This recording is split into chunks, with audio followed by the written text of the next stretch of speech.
सदन में मुख्यमंत्री योगी आदित्यनाथ पुराने तेवर में नजर आए। उन्होंने कहा कि अपराधियों पर सद्भावना नहीं बल्कि बुलेट ट्रेन चलाई जाएगी।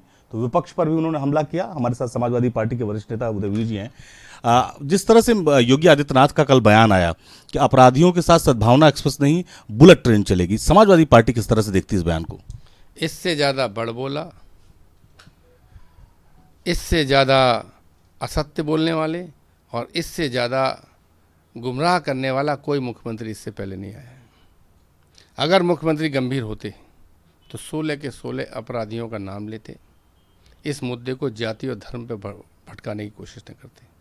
और यदि मुख्यमंत्री अपराधियों के प्रति सीरियस होते तो इलाहाबाद में सिटिंग विधायक की AK-47 से हत्या करने वाले, मौजूदा विधायक के पति की हत्या करने वाले अपराधियों को, जिनको कोर्ट ने सज़ा दी थी और कोर्ट की सज़ा पाने के बाद वो सज़ा काट रहे थे, उनको बरी नहीं करते।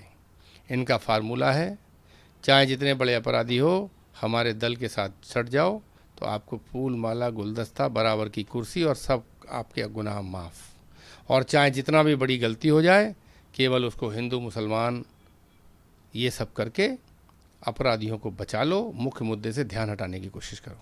गोमती नगर वाली घटना में 2 लोगों का नाम लिया, 2 जो पकड़े गए थे, गिरफ्तार हुए, कहीं ना कहीं समाजवादी पार्टी से जोड़ते हुए दिखाई पड़े। स्पष्ट है, अगर सरकार के लोगों को थोड़ी भी शर्म होगी तो वो सोशल मीडिया खोल के देख लेंगे। चिल्ला चिल्ला के लोग बोल रहे हैं कि वो 16 लोग थे और 50 और अभी इधर उधर घूम रहे होंगे। बहुत भीड़ ने वो काम किया था। उनमें से 2 ही का नाम क्यों याद रहा आपको, बाकी का क्यों नहीं रहा? क्योंकि मुख्यमंत्री अपने सरकार के सिपाही से लेके मंत्री तक किसी को भी दोषी नहीं मानना चाहते। उन्हें लगता है कि उसकी दोष हुआ तो मैं दोषी हो जाऊंगा। इसलिए हर मुद्दे को, चाहे हाथरस की घटना हो, चाहे ये घटना हो, चाहे कोई एक्सीडेंट हो, हर चीज़ को घुमा फिराकर जाति और धर्म पे ले जाके विपक्ष पे डालना चाहते हैं। अरे 7 साल के मुख्यमंत्री हो, 7 साल में भी अगर आप समाजवादी वाले ही सब प्रदेश चला रहे हैं तो आप काय बात के मुख्यमंत्री हो? फिर तो इस सरकार को पहले अपने लिए, मुख्यमंत्री और उनके मंत्रिमंडल को अपने लिए निकम्मे नकारे का सर्टिफिकेट जारी करना चाहिए कि 7 साल में भी आपका प्रदेश आपके कंट्रोल में नहीं हो पाया। योगी जी कह रहे हैं कि 27 में साफ हो जाएगी समाजवादी पार्टी और जो कांग्रेस का गठबंधन है। ये मुख्यमंत्री जी ने बड़ा जोर से घोषणा की। यदि मुख्यमंत्री की घोषणा से ही सब होता है तो उन्होंने तो बार बार कहा था लोकसभा के चुनाव में 2024 में कि वो साफ कर देंगे सबको। इन मुख्यमंत्री को उनके दोनों उप मुख्यमंत्री साफ करने में लगे हैं। मुख्यमंत्री को डर है कि पता नहीं कौन सा विधेयक गिर जाए विधायकों के नाराज़गी और गुटबाजी में, इसलिए हौसला बढ़ाने के लिए बड़ी बड़ी बातें कर रहे हैं। चेहरे से नूर चला गया है, आपस में लड़ने के अलावा कोई काम नहीं है।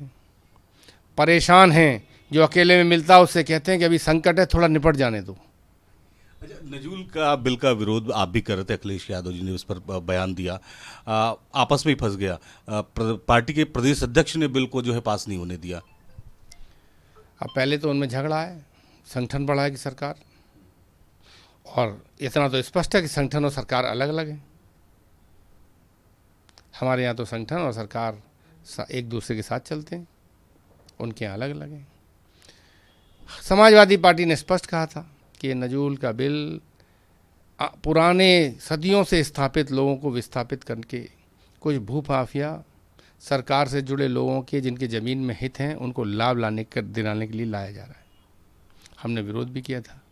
संख्या बिल रोकने की हमारी नहीं थी, लेकिन ये इतना जन विरोधी बिल था।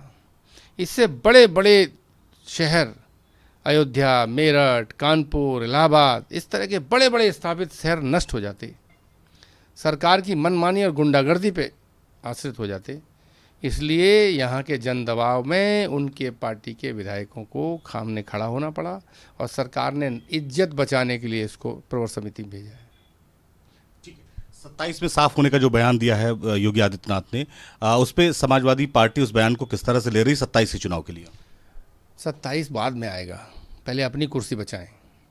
जो भारतीय जनता पार्टी में दीनदयाल कुर्सी बचाओ, सम्मान बचाओ, धन कमाओ योजना चल रही है, उसके तहत वो कुर्सी अपनी बचाएं। उनके बाकी साथी लोग वो छीन लेते हैं, किसको क्या मिलता है, इस बंदर बांट से लड़ें। जनता तय करती है 24 में जनता ने मैंडेट दिया है और जिस तरीके से दोबारा जाति धर्म पर ये सरकार जा रही है, कोई काम नहीं करना चाहती, बिजली के लिए त्राही त्राही मची है, लॉ एंड ऑर्डर को सीरियसली लेना नहीं चाहती, केवल बड़ी बड़ी बातें करके अपनी पीठ ठोकना चाहती है, उससे मुझे लगता है कि 24 से कई गुना ज़्यादा बुरी हार भारतीय जनता पार्टी हारेगी और समाजवादी पार्टी को बहुमत मिलेगा। धन्यवाद। तो समाजवादी पार्टी के वरिष्ठ नेता हैं और उनका दावा है कि जो भारतीय जनता पार्टी है उसमें अंदरूनी कलह इतनी ज़्यादा है कि खुद भारतीय जनता पार्टी समाप्त हो जाएगी और जिस तरह से 24 में समाजवादी पार्टी के पक्ष में नतीजे आए, आने वाले विधानसभा चुनाव में भी समाजवादी पार्टी के बेहतर नतीजे होंगे। लखनऊ से वीडियो जर्नलिस्ट सफल हसन के साथ निखिल शर्मा, न्यूज़ स्टेट उत्तर प्रदेश।